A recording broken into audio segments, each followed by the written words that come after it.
अजय आलोक जी, जो राहुल गांधी विदेशी धरती से कर रहे हैं या जो बयान दे रहे हैं, क्या उसे सीधा सीधा यही देखा जाए कि वो भारत का अपमान कर रहे हैं, भारत को कमजोर बता रहे हैं, या फिर इसके कोई और सियासी मायने भी निकाले जाएं कि वाकई में चिंता है और सवाल पूछ रहे हैं वो सरकार से?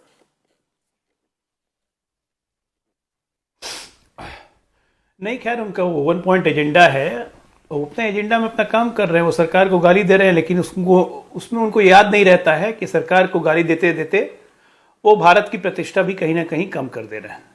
खैर, इतिहास अपने आप को दोहरा रहा है। अभी तहसीन जी ने बहुत अच्छी अच्छी बातें बताई, तो तहसीन जी जरा मुझे ये भी बताएंगे कि कश्मीर को यूएन में ले जाने वाली ऐतिहासिक गलती किस परिवार ने की थी? पंचशील एग्रीमेंट के तहत मानने वाले चाइना को तिब्बत को रिकॉग्नाइज करने की गलती किसने की थी? चाइना से तो हमारा बॉर्डर भी नहीं लगता था, चाइना से हमारा बॉर्डर लगता ही नहीं था, इंडिया का कोई बॉर्डर था ही नहीं। तिब्बत को रिकॉग्निशन किसने दी थी? 1962 के युद्ध में एयरफोर्स का इस्तेमाल नहीं करने के लिए किसने कहा था? तो इतिहास के पन्नों में जाएंगे तो बहुत सारी ऐतिहासिक गलतियां हैं जिनको नहीं करनी चाहिए थी। खैर, वो हो गया, उसको हमको भूलना चाहिए। फ्रीडम ऐप से सीखकर आप कड़कनाथ मुर्गियों का पालन करते हैं क्या? अगर ऐसा है तो आप अपनी मुर्गियों को 1 करोड़ फ्रीडम ऐप के जो ग्राहक हैं उन्हें बिना किसी खर्चे के आप उसे बेच सकते हैं। आज की तारीख में क्या ये शोभा देता है कि राहुल गांधी, जो नेता विपक्ष कांग्रेस सबसे बड़ी पार्टी कहती है कि हमने आजादी की लड़ाई लड़ी, वो कह रहे हैं जाके वहां पे कि यूके, यूएस को और यूरोपियन यूनियन को भारत के डेमोक्रेसी में इंटरफेयर करना चाहिए। हम यहाँ पे लोकतंत्र खतरे में आ रहा है। कहां से लोकतंत्र खतरे में आ गया इस देश में भाई? आरएसएस जैसी संस्था को आप कहते हैं कि मुस्लिम ब्रदरहुड है।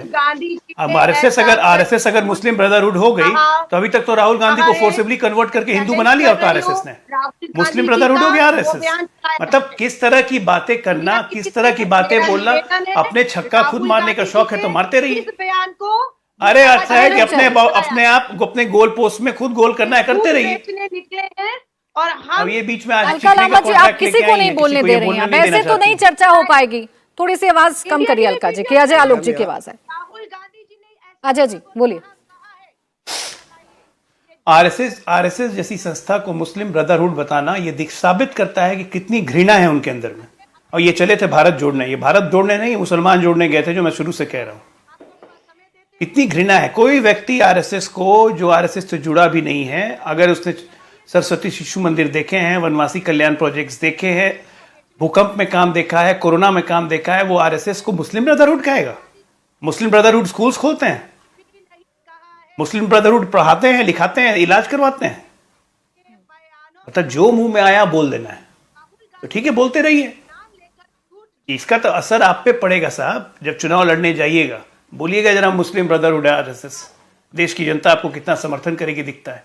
अगर सही में मुस्लिम ब्रदरहुड होता ना आरएसएस, तो अभी तक राहुल गांधी को कन्वर्ट करके हिंदू बना देता। मुस्लिम ब्रदरहुड मतलब कुछ भी बोलना है भाई। अब बोल के अपने ही हिट विकेट करना है तो करते रहिए। बीजेपी को कुछ करने की जरूरत क्या है? मैं तो हमेशा से कहता हूं ना, कुछ कुछ ऐसी बातें हो जाती हैं कि स्टार प्रचारक खुद हो जाते हैं। ये विदेश की धरती में बैठ के, अब देश की क्या गलती है? कहते हैं कि देश के किसी मैं हार्वर्ड में बोल सकता हूं, कैम्ब्रिज में बोल सकता हूं, लेकिन देश की यूनिवर्सिटी में नहीं बोल सकता हूं। किसने मना किया आपको बोलने के लिए? गए थे ना 2015 में बैंगलोर में बोलने के लिए। वहां छात्रों ने क्या किया सबने देखा। तो इसमें क्या गलती है? एक स्क्रिप्टेड स्क्रिप्ट पे काम करके देश को बदनाम करना। अरे आप मोदी जी से राजनीतिक लड़ाई लड़िए ना उतर के।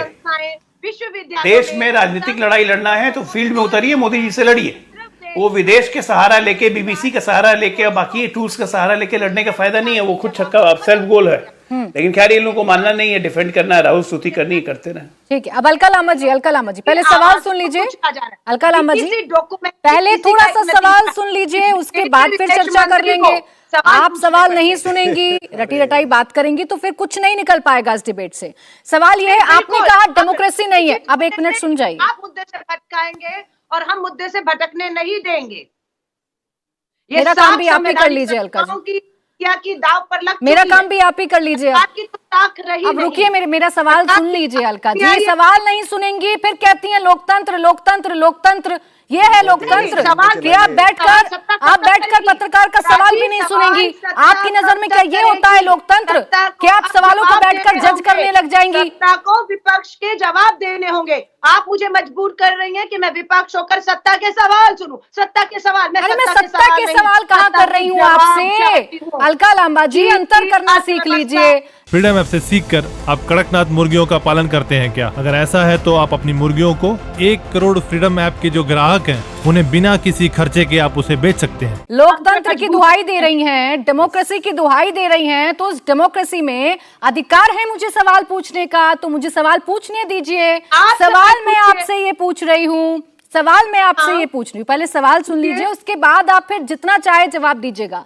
सवाल मैं आपसे ये पूछ रही हूँ कि बार बार बीजेपी की तरफ से ये कहा जा रहा है कि अगर हम आक्रामक नहीं होते चीन के लिए तो हम इतना कंस्ट्रक्शन नहीं करते बॉर्डर पर।